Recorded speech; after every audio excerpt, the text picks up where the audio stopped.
औज़ुबिल्लाहिमिनश्शैतानिर्रजीम बिस्मिल्लाहिर्रहमानिर्रहीम।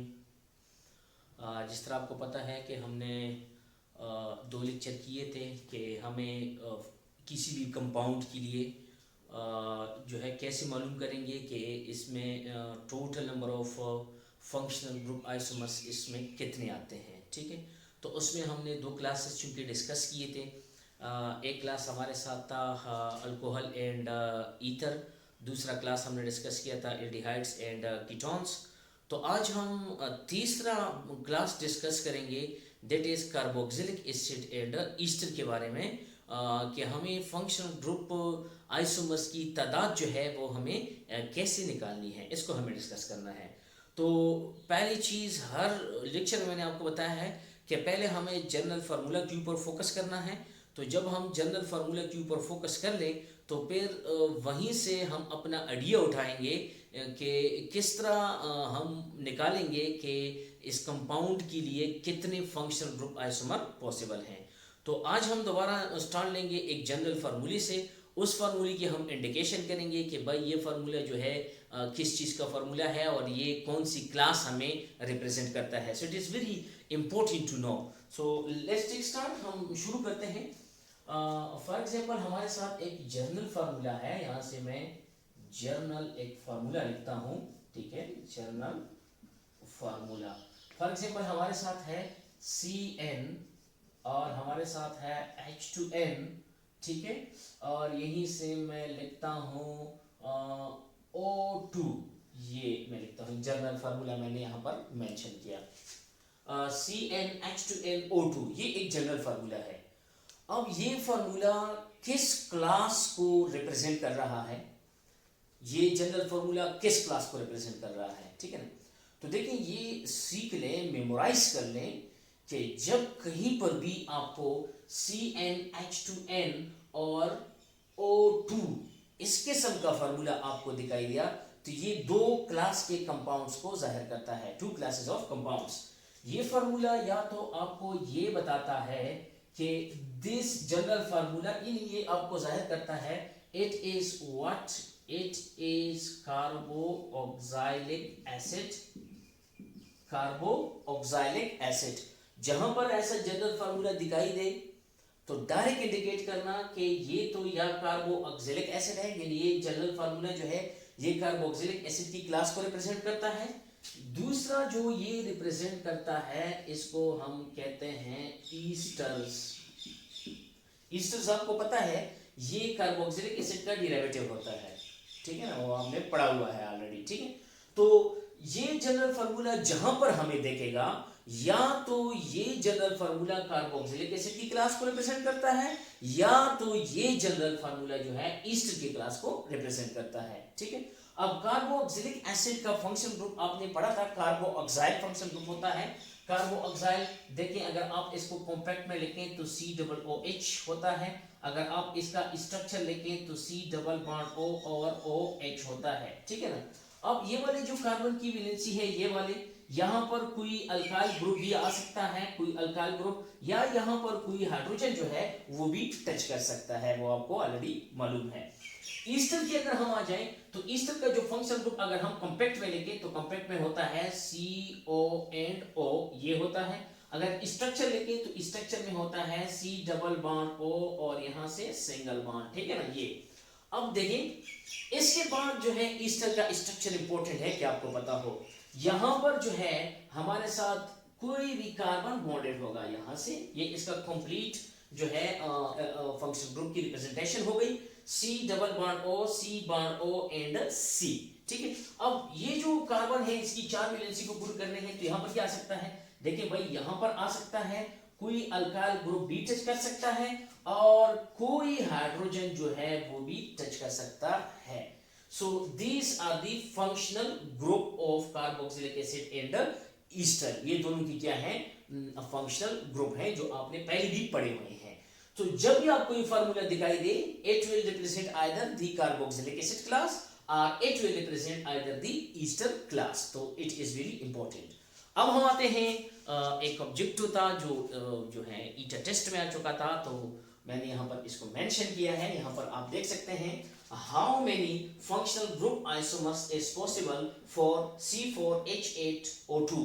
एक कंपाउंड दिया गया था C4H2 और O, ठीक है ना, O2, C4H8O2, ये कंपाउंड दिया गया था कि इस कंपाउंड के कितने फंक्शनल ग्रुप आइसोमर जो हैं वो पॉसिबल हैं। 2 पॉसिबल हैं, 3 पॉसिबल हैं, 5 पॉसिबल हैं, 7 पॉसिबल हैं। कितने फंक्शनल ग्रुप आइसोमर जो हैं वो इसके पॉसिबल हैं। कहानी समझ में आ रही है? तो अब जो है हम क्या करेंगे, यानी प्रॉब्लम जो होता है वो ये होता है कि इस कंपाउंड को हम इंडिकेट नहीं कर पाते कि ये कंपाउंड जो है, यानी बहुत सारी प्रॉब्लम होती है कि ये किस क्लास से बिलोंग करता है। तो सबसे पहले हमें ये मालूम करना है कि ये जो गिवन कंपाउंड है ये किस क्लास से बिलोंग कर रहा है। तो अब ये जो फार्मूला है इसको मैं चेंज करूंगा जनरल फार्मूले में। फिर 3 किस्म के जनरल फार्मूले मैंने आपको डिस्कस किए, तो फिर उसको देखना है कि किस फार्मूले के साथ ये मैच कर रहा है। तो जिस फार्मूले के साथ भी ये मैच करेगा तो ये कंपाउंड उसी क्लास से क्या करेगा, बिलोंग करेगा, ठीक है ना। अच्छा, तो यहां से हम मैंने तरीका भी बताया है कि किस तरह करना है हमें, ठीक है। तो आप देखें, इसकी सबसे पहले मैं चेंजमेंट करता हूं कि किस तरह होगा। तो यहीं से आप इसको देख सकते हैं, कंपाउंड हमारे साथ है C4 और H8 और O2 का कंपाउंड है। देखें 4 8 2 ये असल में जो फंक्शन जो हम निकालते हैं, क्या निकालते हैं कि एक मॉलिक्यूलर फार्मूले से एक जनरल फार्मूला हम निकालते हैं। तो ज्यादातर काम जो हम करते हैं वो कार्बन और हाइड्रोजन के ऊपर करते हैं।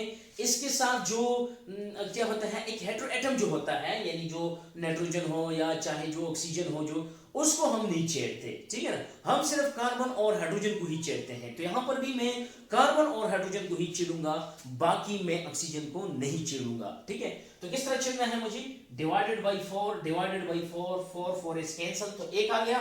हमने आपको बताया है 1 आ गया, तो हम देखें n लगाएंगे। n क्या शो करता है, number of carbon atom show करता है। तो यहीं से हम लगाएंगे कि Cn हो गया है, यहीं से 1 और यहीं से क्या आ गया है 2, तो हमारे साथ आ गया H2 और N लगाएंगे। ऑक्सीजन को नहीं छेड़ना है, तो ऑक्सीजन हमारे साथ आ गया O2, ये हमारे साथ क्या आ गया, ऑक्सीजन O2। तो अब आपके साथ फार्मूला आ गया है CnH2n एंड O2। ऊपर आप देखिए CnH2nO2, नीचे देखिए CnH2nO2। तो इस कंपाउंड का मैंने जनरल फार्मूला लिया, जनरल फार्मूले से CnH2nO2 आ गया। तो अभी आपको थोड़ी देर पहले यहां पर मैंने बता दिया कि अगर ये वाला फार्मूला आता है, सो द गिवन कंपाउंड, ये वाला जो कंपाउंड है इट इज, ये जो है कार्बोक्सिलिक एसिड क्लास से भी बिलोंग कर सकता है, ये कार्बोक्सिलिक एसिड भी हो सकता है, चांस है हमारे साथ। और ये वाला जो कंपाउंड है ये ईस्टर भी हो सकता है, ठीक है ना। तो अब हमें पता चला कि ये वाला कंपाउंड या तो कार्बोक्सिलिक एसिड है या तो ये वाला कंपाउंड जो है वो हमारे साथ क्या है, ईस्टर है। तो अब हम जब काम करेंगे, अपना ट्रिक इस्तेमाल करेंगे, तो पहले हम काम करेंगे कार्बोक्सिलिक एसिड के लिए और फिर जाकर हम काम करेंगे किसके लिए, ईस्टर के लिए।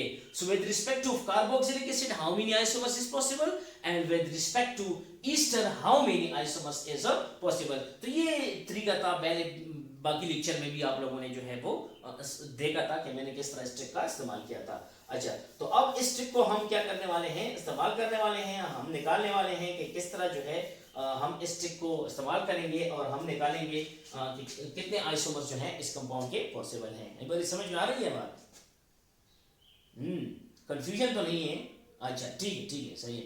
वह जहां कंफ्यूजन हो वहां पूछ लिया करें, ठीक है ना, जहां कंफ्यूजन हो वहां पूछ लिया करें। अच्छा, तो जाते हैं कि किस तरह। सबसे पहले हम ये चूज करते हैं कि ये वाला जो कंपाउंड है लिट, सपोज करते हैं कि ये कार्बोक्सिलिक एसिड है, ठीक है ना। सो हम यहां पर लिखेंगे पॉइंट नंबर ए, हम सपोज करते हैं suppose it is carboxylic acid. हम करते हैं suppose this is carboxylic acid, carboxylic acid हम सपोज करते हैं, ठीक है ना। हम सपोज करते हैं कि ये वाला कंपाउंड जो है ये सपोज कार्बोक्सिलिक एसिड है, क्योंकि इसका जनरल फार्मूला जनरल फार्मूले से क्या कर रहा था, मैच कर रहा था। अच्छा, अब हम क्या करेंगे, कंपाउंड में टोटल 4 कार्बन है, तो हम 4 का, क्योंकि इसका हम स्ट्रक्चर निकालेंगे, 4 कार्बन हम ड्रा करेंगे भाई, 4 कार्बन आप लोग ड्रा कर लो, ये 4 कार्बन मैंने ड्रा किए। आपने यहां पढ़ा है कि कार्बोक्सिलिक एसिड का फंक्शनल ग्रुप ये है, तो मैं यहां पर चूज करूंगा डबल और यहां पर चूज करूंगा OH।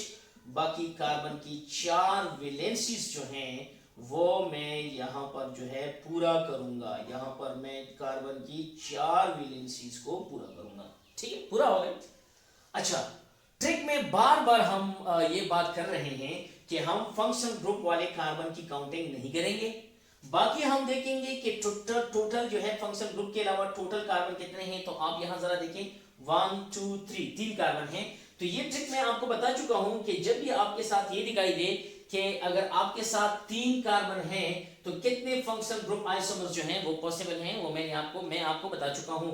तो कितने फंक्शनल ग्रुप आइसोमर्स जो हैं वो आपके पॉसिबल्स हैं, तो आपके 2 फंक्शनल ग्रुप आइसोमर्स जो हैं पॉसिबल हैं 3 कार्बन के लिए। सो अगर हम इस कंपाउंड को ट्रीट करें कि ये कार्बोक्सिलिक एसिड है तो कितने फंक्शनल ग्रुप आइसोमर्स जो हैं वो इसके पॉसिबल हो गए। सो 2 functional group isomers is possible. अच्छा, अब अगर हम कोशिश करें कि कार्बोक्सिलिक एसिड जो है इससे कुछ, ये 4 कार्बन वालों के लिए इससे कुछ डिफरेंट स्ट्रक्चर हो सकता है। देखिए भाई, आप इस स्ट्रक्चर को देख रहे हैं, इसके फंक्शनल ग्रुप को देख रहे हैं कि इस फंक्शनल ग्रुप के साथ सिर्फ एक अल्काइल ग्रुप जो है वो अटैच हो सकता है, या सिर्फ एक हाइड्रोजन जो है वो अटैच हो सकता है। तो ये वाला, तो यहाँ हमारे साथ यहाँ पर ये ग्रुप लगेगा, यहाँ एट द स्टार्ट लगेगा, मिसाल हम ले लें, और ये वाला यहाँ एट द एंड लगेगा। अगर आप इसको यहाँ लगाएं फिर भी 3 कार्बन आपके साथ आएंगे, अगर यहाँ हम ले लगे फिर भी 3 कार्बन आएंगे, तो कुछ फर्क नहीं पड़ रहा। सो C4H8O2, अगर हम इसको कार्बोक्सिलिक एसिड कंसीडर करें, so only this structure is possible, सिर्फ ये स्ट्रक्चर जो है पॉसिबल है। तो इस स्ट्रक्चर के लिए कितने फंक्शनल ग्रुप आइसोमर्स पॉसिबल हैं? 2 फंक्शनल ग्रुप आइसोमर्स जो हैं वो आपके साथ पॉसिबल हैं। अच्छा, ये तो कार्बोक्सिलिक एसिड के हवाले से हुआ। अब हम सपोज करेंगे कि let's this compound it may be what ester. Now we will try for the ester that if we consider that this given compound is ester, now we will going to draw the ester structures, that how many isomers then is possible for the ester if we consider that this compound is what Easter. ठीक है ना, अगर हम इसको Easter consider करें तो हम Easter का स्ट्रक्चर ड्रा करेंगे, वहां से हम निकालेंगे कि फिर ईस्टर के हवाले से इसकी टोटल फंक्शनल ग्रुप आइसोमर्स जो हैं वो कितने, इसकी पॉसिबिलिटी है। तो लेट्स स्टार्ट, हम स्टार्ट लेते हैं और इसकी सॉल्यूशन निकालते हैं। मैं थोड़ा से यहां बैठाता हूं, ठीक है, क्योंकि यहां मुझे काम करना है थोड़ा, यहीं से मैं बैठा रहा हूं, तो ठीक है, ये चला गया। अच्छा, यहीं से कम हो सकता है। सो सपोज बी वाला हिस्सा, सपोज हम करते हैं कि सपोज ये कंपाउंड जो है ये हमारे साथ क्या है, ईस्टर है। ईस्टर का फंक्शन को मैंने आपको पढ़ा लिया, यहां पर मैंने इसको छोड़ा भी है, C double bond O, C bond O and C, और यहां पर R और H कोई भी हो सकता है, आपको आना चाहिए। ठीक है, अच्छा, अब हम ड्रा करते हैं 4, क्योंकि हमारे साथ इस कंपाउंड के अंदर टोटल 4 कार्बन है, तो 4 कार्बन से ज्यादा हमें ड्रा नहीं करना है। तो अब ईस्टर की कितनी पॉसिबिलिटी हो सकती है, तो मैं सबसे पहली पॉसिबिलिटी आपके लिए यहां पर लिखता हूं कि पहली पॉसिबिलिटी क्या हो सकती है। देखें, C C चूंकि आपने यहां पर देख लिया है कि हमारे साथ जो है C double bond O bond C, सो C double bond O bond C। ठीक है, टोटल कार्बन 1 2 3 4 4 है। बाकी वैलेंसी सेटिस्फाइड करनी आप इसको, यहां आ जाएगा H, यहां आ जाएगा H, यहां आ जाएगा। ठीक है, बाकी आप खुद समझ सकते हैं कि 4 बॉन्ड कार्बन बनाता है, तो 4 बॉन्ड हमने इसको मुकम्मल किए। ठीक है, अच्छा, अब आप देखें, ये तो हमारा क्या है, ये तो हमारा फंक्शनल ग्रुप है किस चीज का, ईस्टर का। और फंक्शनल ग्रुप में जो कार्बन होता है उसकी काउंटिंग हम नहीं करेंगे, ये पहले मैं बता चुका हूं आप लोगों को।